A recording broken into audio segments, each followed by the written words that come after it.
Hi friends, నా పేరు ఫణికిరణ్. నేను మీకు 2024 ఎన్నికలకు సంబంధించి కొన్ని విషయాలు మీకు తెలియచేయాలి అనుకుంటున్నాను. ఎన్నికల కోడ్ అమలు అంటే ఏమిటి? ఒక నియోజకవర్గ పరిధిలో ఎన్నికల అధికారులు ఎవరుంటారు? ఏ అధికారులు ఏ పనులు నిర్వహిస్తారు? తదితర ఎన్నికల వివరాలు తెలుసుకునేందుకు ఈ వీడియో స్కిప్ చేయకుండా చూడండి. మరెన్నో సమాచారాలు తెలుసుకునేందుకు మన ఆల్మిక్చర్ ఛానల్ సబ్స్క్రైబ్ చేయండి.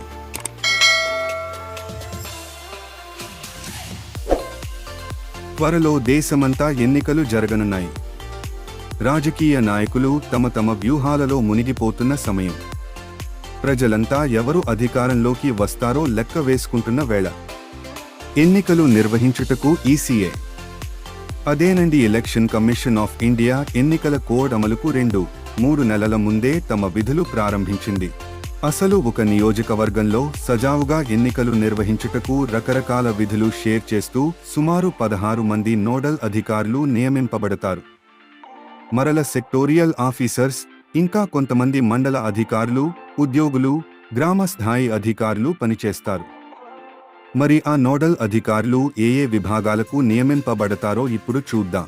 మొదటగా ట్రైనింగ్ డిపార్ట్మెంట్. ఈయన ఎన్నికలకు నిర్వహించు అన్ని రకాల విభాగాల వారు తగిన శిక్షణ పొందేలా చూచుట.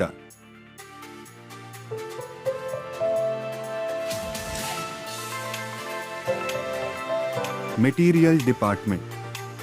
ఈ అధికారి మొత్తం ఆయన నియోజకవర్గానికి కావాల్సిన అన్ని రకాల మెటీరియల్ అనగా ఈవీఎంలు, పోస్టల్ బ్యాలెట్లు, ఎలక్షన్ కవర్స్, అన్ని రకాల మెటీరియల్ సమకూర్చుట ఈయన విధి. ట్రాన్స్పోర్ట్ విభాగం. ఎలక్షన్స్ అవసరమగు మెటీరియల్, సామాగ్రి మరియు ఎలక్షన్ సిబ్బందిని ట్రాన్స్పోర్ట్ కోసం ఈయన ఉంటారు. Communication, IT. ఎలక్షన్ సంబంధించి ముఖ్యంగా ఆ నియోజకవర్గ ఎలక్షన్స్ వివరాలు అప్లోడ్ చేయడం, పోర్టల్కు అవసరము సమాచారం అందించడం, తదితర ఆన్లైన్ సేవలు. యాప్లు మరియు ఎస్ఎంఎస్ సర్వీస్ విభాగం.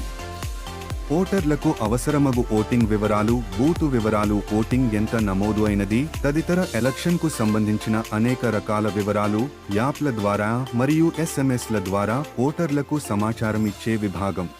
స్వీప్ అవేర్నెస్ విభాగం.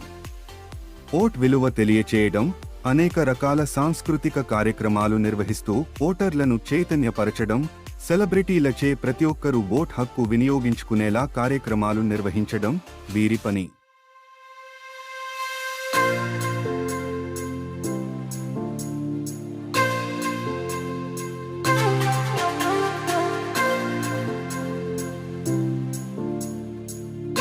లా అండ్ ఆర్డర్ విభాగం.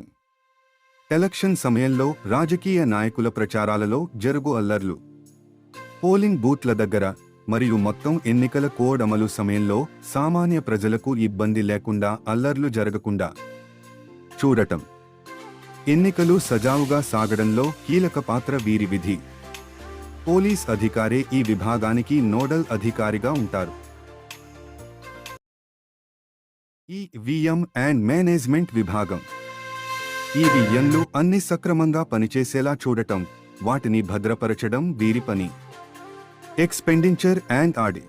ఎన్నికలకు సంబంధించు మొత్తం ఖర్చులు మరియు ఆడిట్ అంశాలు ఈ విభాగం చూనుకుంటుంది. మీడియా విభాగం.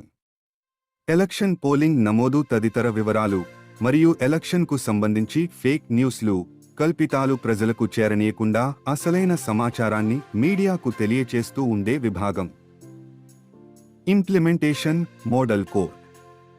ఎలక్షన్ కోడ్ను మండల అభివృద్ధి అధికారి గారి పర్యవేక్షణలో అమలు చేయబడుతుంది. ఎండిఓ గారు ఎలక్షన్ కోడ్ వచ్చిన వెంటనే పార్టీల విగ్రహాలు కనబడకుండా క్లాత్తో చుట్టించడం, జెండాలు, ఫ్లెక్సీలు తీసివేయడం మొదలగు ఎలక్షన్ కోడ్ నిబంధనలు అమలు పరుస్తారు.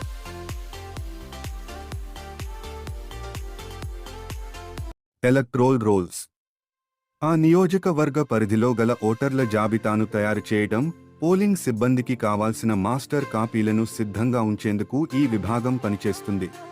బ్యాలెట్ అండ్ డమ్మీ బ్యాలెట్స్ మరియు పోస్టల్ బ్యాలెట్.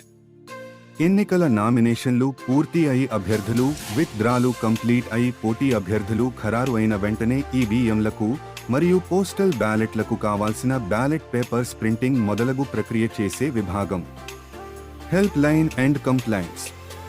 పోలింగ్కు సంబంధించిన అనేక వివరాలు తెలుసుకోవడానికి ఓటర్లు తమకు కలిగిన అసౌకర్యాలను ఈ హెల్ప్ లైన్ ద్వారా నివృత్తి చేసుకోవచ్చు.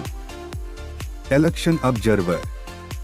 ఆ నియోజకవర్గ పరిధిలో జరుగు మొత్తం ఎలక్షన్ పనులు, పోలింగ్ ప్రక్రియ ఎప్పటికప్పుడు పరిశీలిస్తూ తగు సూచనలు ఇచ్చేందుకు ఈ అధికారి ఉంటారు. Reserve committee. ఆ నియోజకవర్గంలో పనిచేయు ఏ విభాగంలో వారికి అయిన అత్యవసర పరిస్థితుల్లో ఎన్నికల విధుల నుంచి తప్పుకొనిన ప్రత్యామ్నాయంగా వీరు పనిచేస్తారు. ఒక నియోజకవర్గంలో ఎలక్షన్స్ సక్రమంగా సజావుగా సాగుటకు దాదాపు 16 మంది పైగా నోడల్ అధికారులు, వారి కింద మరెంతో మంది అధికారులు, ఉద్యోగస్తులు, శ్రామికులు ఎన్నో రోజులు శ్రమిస్తే కానీ పోలింగ్ రోజున ఓటు వేయగలుగుతున్నారు. మరి ఈ వీడియో నచ్చినట్లయితే లైక్ చేయండి, షేర్ చేయండి మరియు సబ్స్క్రైబ్ చేయండి.